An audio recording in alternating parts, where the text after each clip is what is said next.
ময়মনসিংহের সীমান্তবর্তী উপজেলা ধোবাউড়ায় আটক হয়েছেন ৭১ টিভির সিইও মোজাম্মেল বাবু, দৈনিক ভোরের কাগজের সম্পাদক শ্যামল দত্ত এবং ৭১ টিভির সিনিয়র রিপোর্টার জ্যামসন মাহবুব সহ ৪ জন।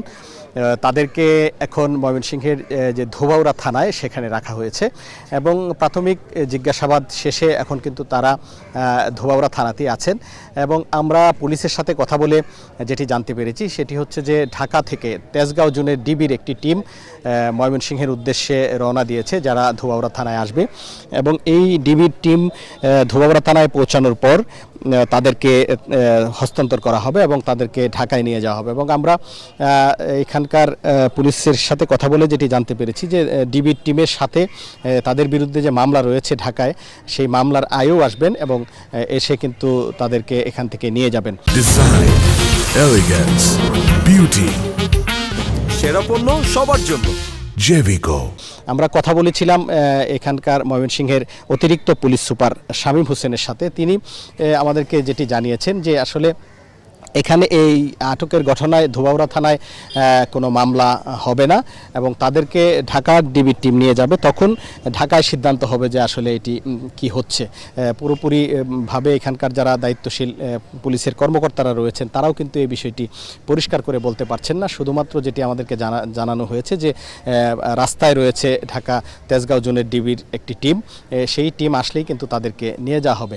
আমরা যদি একটু বলতে চাই যে যেভাবে তারা আটক হলেন, আমরা এখানকার পুলিশ এবং স্থানীয়দের সাথে কথা বলে যে বিষয়টি জানতে পেরেছি সেটি হচ্ছে ভারতে পালিয়ে যাওয়ার উদ্দেশ্যেই কিন্তু মোজাম্মেল বাবু এবং শ্যামল দত্ত তারা কিন্তু এখানে এসেছিলেন এবং তাদের সাথে পাসপোর্ট ছিল, ক্রেডিট কার্ড ছিল এবং তারা যখন গতকাল রাত 10টা বা 11টার দিকে যখন ধোবাউড়া আসেন, বিশেষ করে ধোবাউড়া উপজেলা সদরে প্রবেশের আগেই গোয়াতলা নামক একটি স্থান রয়েছে, সেই স্থানে কিন্তু 10-12 জন লোক মোটরসাইকেলে গিয়ে তাদের প্রাইভেট কারের গতিরোধ করে এবং গতিরোধ করার পর তাদেরকে মোটরসাইকেলে করে কিন্তু প্রাইভেট কার ফেলে রেখে মোটরসাইকেলে করে বিভিন্ন জায়গায় উপজেলা সদরের বিভিন্ন জায়গায় নিয়ে যাওয়া হয় এবং রাতভর এক স্থান থেকে অন্য স্থানে রাখা হয় এবং পরবর্তীতে ভোরবেলায় দর্শা নামক একটি স্থান রয়েছে, সেই দর্শা গ্রামের একটি খোলা মাঠে তাদেরকে নিয়ে যাওয়া হয় এবং তাদেরকে সেখানে কিছু মারধরও করা হয় এবং মারধর করে কিন্তু তাদের কাছ থেকে যে যার কাছে যে টাকা পয়সা ছিল সেগুলো নিয়ে যাওয়া হয় বলে আমরা জানতে পেরেছি এবং পাসপোর্ট এবং ক্রেডিট কার্ড সেগুলোও কিন্তু নিয়ে যাওয়া হয়। এরপর তারা তাদেরকে সেখানে ফেলে রেখে চলে যায় এবং কিছুক্ষণ পর ধোবাউড়া থানা পুলিশের একটি দল সেখান থেকে শ্যামল দত্ত, মোজাম্মেল বাবু, জ্যামসন মাহবুব সহ তাদের গাড়ি চালককে কিন্তু আটক করে থানায় নিয়ে আসে এবং থানায় এনে প্রাথমিকভাবে জিজ্ঞাসাবাদ করা হয়। এখানে আমরা দেখেছি যে ময়মনসিংহের অতিরিক্ত পুলিশ সুপার শামীম হোসেন এসেছেন এবং ময়মনসিংহের ডিবির ওসির নেতৃত্বে ডিবির একটি টিমও কিন্তু এখন ধোবাউড়া থানায় অবস্থান করছে এবং তারা প্রাথমিকভাবে জিজ্ঞাসাবাদ করেছে এবং প্রাথমিকভাবে জিজ্ঞাসাবাদে তারা যেটি জানিয়েছে যে তারা মূলত বিশেষ করে 5 আগস্টের পরে 5 আগস্টের শেখ হাসিনার পালিয়ে যাওয়ার পর থেকেই কিন্তু তারা একটু অস্বস্তিতে ভুগছিলেন বা তারা আতঙ্কে ছিলেন এবং এর আগেও আপনারা জেনে থাকবেন যে শ্যামল দত্ত কিন্তু আখাউড়া দিয়ে ভারতে যাওয়ার একটা চেষ্টা করেছিলেন, পরে সেখান থেকে তাকে ফিরিয়ে দেওয়া হয়, তিনি ভারতে যেতে পারেননি।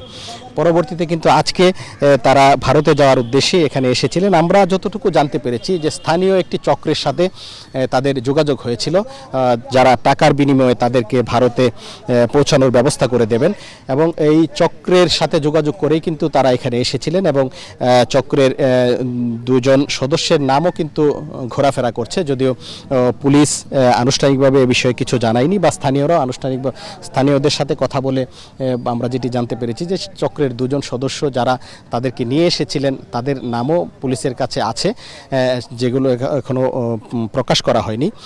তবে এখানে স্থানীয়রা এবং পুলিশের ধারণা যে চক্রটি তাদেরকে এখানে নিয়ে এসেছে সেই চক্রটি পরবর্তীতে তাদের বিরুদ্ধে চলে যায়, যার কারণে তারা কিন্তু তাদেরকে এখান থেকে বিভিন্ন জায়গায় নিয়ে যায়, নিয়ে গিয়ে তাদেরকে তাদের টাকা পয়সা রেখে ফেলে রেখে চলে যায় বলে ধারণা করছে প্রাথমিকভাবে পুলিশ, এবং পুলিশ সব কিছু বিষয় কিন্তু খতিয়ে দেখছে। তবে আমরা পুলিশের সাথে কথা বলে যতটুকু জানতে পেরেছি যে এখানে কিন্তু তাদের এই ধোবাউড়া থানায় কোনো মামলা হওয়ার মতো আপাতত কোনো সিদ্ধান্ত হয়নি। ঢাকা থেকে ডিবির টিম আসার পরেই তাদেরকে ঢাকায় নিয়ে যাওয়া হবে এবং পরবর্তী যা করণীয় বা সিদ্ধান্ত সেগুলো ঢাকা থেকেই নেওয়া হবে বলে পুলিশের ঊর্ধ্বতন কর্মকর্তারা কিন্তু আমাদেরকে জানিয়েছেন। তো এই মুহূর্তে থানার পরিস্থিতি যদি একটু বলি, আশপাশের বিভিন্ন এলাকার মানুষজন এবং স্থানীয় গণমাধ্যম কর্মী এবং ময়মনসিংহ থেকে যারা বিভিন্ন গণমাধ্যমে কাজ করেন তারা কিন্তু এখানে এসেছেন এবং তারা অপেক্ষা করছেন যে আসলে এই বিষয়ে কী সিদ্ধান্ত হয় সেটি জানার চেষ্টা করছেন। এবং উৎসুক মানুষজন আসছেন, বিশেষ করে যারাই শুনতে পারছেন বিভিন্নভাবে। এটি কিন্তু ময়মনসিংহ সহ আশপাশের এলাকায় বেশ ছড়িয়ে পড়েছে তাদের যে আটকের ঘটনা, যার কারণে কিন্তু মানুষজন এখানে আসছেন এবং থানায় ভিড় করছেন, আবার কেউ কিছু দেখে শুনে চলেও যাচ্ছেন। তবে এখন পর্যন্ত কিন্তু তারা শ্যামল দত্ত এবং মোজাম্মেল বাবুকে থানার ভেতরেই রাখা হয়েছে। স্থানীয় যারা আসছেন বা যারা উৎসুক জনতা তারা কিন্তু তাদেরকে দেখতে পাচ্ছেন না, এবং মানুষজনের ভিড় কিছুক্ষণ পরপর বাড়ে, আবার কিছুক্ষণ পরপর কিন্তু কমে যাচ্ছে। এবং আমরা যেটি দেখেছি যে বিশেষ করে কোটা আন্দোলন থেকে যে বৈষম্য বিরোধী যে আন্দোলনের সূত্রপাত হয় সেটি কিন্তু এক পর্যায়ে সরকার পতনের এক দফা আন্দোলনের রূপ নেয়। তখন কিন্তু আমরা দেখেছি যে ময়মনসিংহে যারা বৈষম্য বিরোধী আন্দোলন করেছেন ছাত্ররা ব্যাপক কর্মসূচি পালন করেছেন এবং কঠোর কর্মসূচিও আমরা দেখেছি। বিক্ষোভে উত্তাল ছিল জুলাই আগস্টের দিনগুলো, এবং সেখানে কিন্তু ছাত্রদের সাথে জনতা এবং শেষ পর্যায়ে কিন্তু ছাত্র জনতার বৈষম্য বিরোধী আন্দোলনের রূপ নেয়। এবং তখন থেকেই কিন্তু বিভিন্ন কারণে ৭১ টেলিভিশনের সিইও মোজাম্মেল বাবু এবং শ্যামল দত্ত তাদের নাম কিন্তু বিভিন্নভাবে ঘুরে ফিরে আসছিল। এবং আমরা যতটুকু জানি যে ৫ আগস্ট শেখ হাসিনা পালিয়ে যাওয়ার পর থেকেই কিন্তু তারা আত্মগোপনে ছিলেন, এবং শ্যামল দত্ত কিন্তু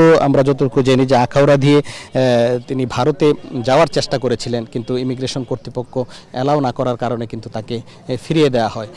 তবে আজকে তারা পুলিশের প্রাথমিক জিজ্ঞাসাবাদে যেটি বলছেন যে মোজাম্মেল বাবু ক্যান্সারে আক্রান্ত এবং তার চিকিৎসার জন্যেই মূলত তারা চেষ্টা করছিলেন যে ভারতে যাওয়া যায় কিনা, এবং সেই প্রস্তুতি নিয়েই কিন্তু তারা এখানে এসেছিলেন এবং আসার পরে কিন্তু এই ধোবাউড়া থানায় তারা আটক হয়েছেন। এবং তাদের ক্রেডিট কার্ড এবং পাসপোর্ট সহ যারা রাতে তাদেরকে বিভিন্ন জায়গায় নিয়ে গিয়েছিল, যারা টাকা পয়সা ছিনিয়ে নিয়েছে তারা কিন্তু এগুলো নিয়ে গেছে বলে আমরা প্রাথমিকভাবে জানতে পেরেছি। তবে সকালে পাসপোর্ট উদ্ধার হয়েছে। আমরা এখানকার যারা পুলিশের কর্মকর্তা তারা জানিয়েছেন যে পাসপোর্টগুলো থানায় ফেরত দেওয়া হয়েছে এবং এগুলো কিন্তু তাদের কাছে রয়েছে।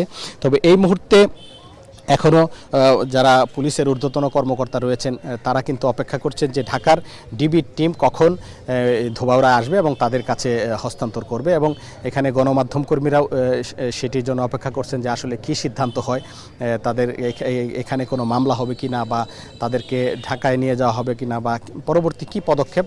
ঢাকার টিম আসার পরেই কিন্তু গণমাধ্যমের যারা কর্মরত রয়েছেন তারাও কিন্তু বিষয়টি জানতে পারবেন এবং স্থানীয়রাও বিষয়টি জানতে পারবেন। তো এই মুহূর্তে আমরা যেটি দেখছি যে থানায় কিন্তু মানুষজনের ভিড় বাড়ছে এবং যারা গণমাধ্যম কর্মীরা অপেক্ষা করছেন, এবং পুলিশের পক্ষ থেকে যেটি বলা হচ্ছে যে কিছুক্ষণের মধ্যেই কিন্তু ঢাকার তেজগাঁও জোনের যে ডিবির টিম সেটি ধোবাউড়া থানায় আসবে এবং আসার পরেই কিন্তু তাদেরকে তাদের কাছে হস্তান্তর করা হবে। তো এই ছিল আমার কাছে ধোবাউড়া থেকে সর্বশেষ।